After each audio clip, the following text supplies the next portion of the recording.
ये घर है। अच्छा ये घर है। काम घर में लगा दिल बा। हां जी हम बताओ तरे ना तू एकदम घर में जइबू तो सुख करबू। भैया भाभी बहुत अच्छा हन हमनी के। अरे और मम्मी पापा नहीं खन दिखत। दिखिया ना चल घर तब ना। चल तो बाहरे बनो उनका ई नहीं के जना कि घर में काम लागल बा तो कम से कम चल के भैया संग हाथ बटाई कि काम आगे मुंह बढ़ो कहो। चल तनी एथु क लेई का गल तनी पानी वानी पी ली। अरे पानीए पियल तार भागता हम मिस्त्री देखा तो बुझाता बैठ जाई हम। हां अच्छा एगो बात बताई बुचिया पापा खड़ा होखी देखी हम तो मैंने कहिए से कहल चाहत लेकिन का एथु करे के बाटे लेकिन आज कहिए देतनी। गांव के आदमी कैसे देख के जरेला कहेला आदमी की होइसे ना वैसे देखी छोटकी कितना एथु करती है तो हमनिए खातिर न करती है। देखो छोटकी चढ़ाक बिया उ सोचती है कि घर के विकास होखो विनाश मत हो। कितना समझदार है भगवान करस के ओकर बुद्धि विचार ऐसा ही बनैले रहस। तब का न तो ओकर लोग लइका बाटे हमनिए खातिर न हाय हाय करती है। लोग लइका होखी ना चलो हमनिए के एथु खातिर न उठाओ तनी। अरे का करी जी अरे मारी माई। अच्छा ये बताओ हम दवाइयां खइलहु कि ना तू हूं दवाई टाइम से खाते चली अब खात पियत है नहीं कि पड़ रहा था। चली खाई जते सीमेंट हारी ले खबेर के आ जे ले जाके भैया जी के देता नहीं काम हो जाएगा ठीक नु बाटे हो। हां गोड़ लगे तनी भौजी भौजी ना हो मेहरानू भाई गोड़ लगते हैं जी। ई के ह ई के पूछता हम बियाह करके ना लेनी ही। ई के कहतनी जी पहले दिमाग में होश में बाटे नु कि का कहतरी रौरा आ पगलाइल बनी। हम पगलाइल बनी मान ला कि हमार दिल करी तौने न करब तारा में इतना रुपया लगा दी दवाई बीरो कहाँ ना कहनी। अब बताओ तारा से कुछ होते नहीं खे तो का करी मरी हम का जी भैया भाभी के गांव घर के तना हम सब। अच्छा ई बताइरा और भैया भाभी के लइका ना रहसन कैसे रहुआ कहनी ह दीदी भैया ये आई जाना देखिए ऐसे रहुआ बहुत गलती कैले बनी जी ऐसे ना करे के चाहे लगी तोहरे खातिर सुख चुप रही हमरा का सुख देवा तनी का सुख देते न बनी लेके चलैनी ह भगवान का जी कहत रही कि एक जना बाहर में तो बाहर में लहरा लुटत रहल ह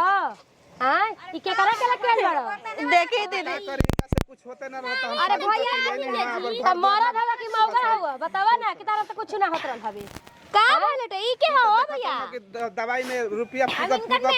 हमनी के एक अच्छा ये देखा ना आता ना खूब सूरत नहीं खूब मेहरारू है इतना बोली मत हम भगनी परानी नहीं की आइल हम कोर्ट मैरिज क के आइल हई। सुना तो हुन करा के धमकी दिया हमनी के इनका में दोष नहीं के दोष बा मैं एकरा में ई बताओ एकर उम्र गिर गुल बा तू बतावा कि एकरा जे उम्र गिर गुल बा लिया के बियाह करके लिया बता। अरे तो 5 साल हो गइला कुछ होते नहीं थे तू तो देखते बना काहे जी पैसा लगा दला टाइम ना लागेला कुछ भी समय हो त ले सकत नहीं रौरा इंतजार करत तो हर 5 बरिस में तहर एथु लाग गइल हवे जेने गोड़े लेकर बड़ो हे गोड़े लेकर निकल जा जान जा तो ये मत जब तक हम धरती पर जिंदा बानी न तब तक तो हम रही ना देमी घर में ठीक नु का ढेर मत बोला जी का नहीं ये जीव का हम अबर हो जाइम नहीं आज घर में हम छतिया पर चढ़ रही। अरे कितना बढ़िया काम कइले बड़ा उ तो भगवान जनिए ना थार ए दीदी चुपचाप रही चल निकल अपना घर से चल निकल काहे नहीं काहे खातिर घर में नहीं चल निकल ई निकल है तो हम हो जाए सोच ला जा। अरे जा जा जा जा जा अरे जा ना जा जा मेहर गए थी भइल बड़ा हां पगली हे जे तो बोलत तले तुम कुछ ना बोली दौड़ के गोड़े हाथे गिरू आ बोला के लेके आओ जो होई तो देख ले भइयो ना मर जाता हो। बता बहनिया तू का कहतरी तोर करा सलाह एक और ले पूछ लो इहो घर के सदस्य जरा मैं पढ़ले बन ना अभी हम छोड़ले नहीं की ठीक ना आ जलो का पूरा ना करो तले अभी अब हमर भइयो नु जाता साथा हो वो न चल जाई हो ना बतिया बताऊ जा का करे के बाटे बुची जी आगे आगे देखन ना का होताटे ओके लिया के तावे दी पहले चली का हो तटे घर में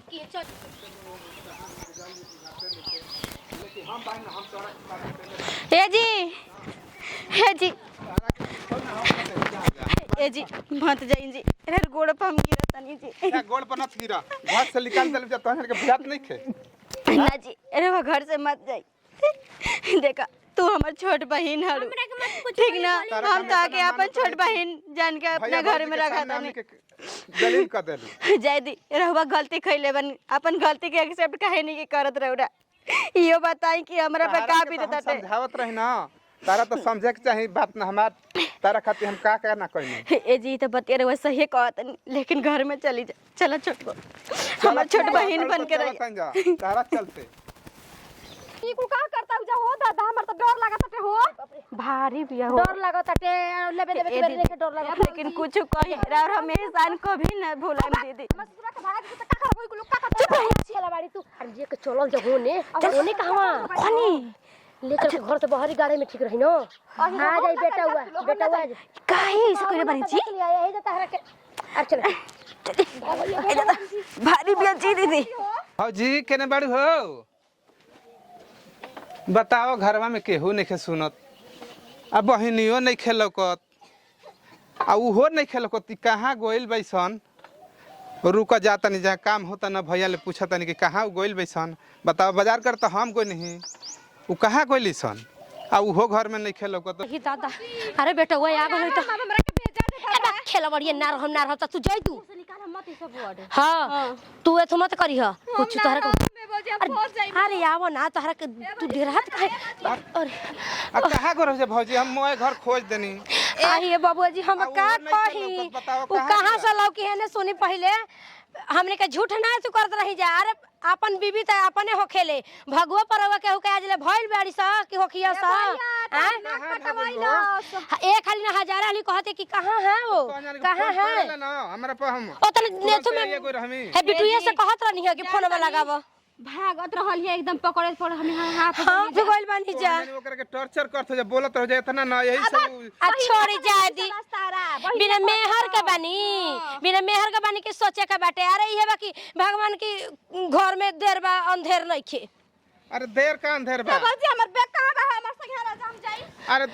अरे चली ना चली भगो परवा भेजा ए दीदी अगर जान जाम तब क्या करल जी अरे होला ठिकाना लगा देने जे तब जान तनी अब पता चलता टे बात की बताई हम नहीं ना जानता जा नंदी पे डर बा तो नंदी जाते भी नंदी काहे खातिर बतावे जाती जा हां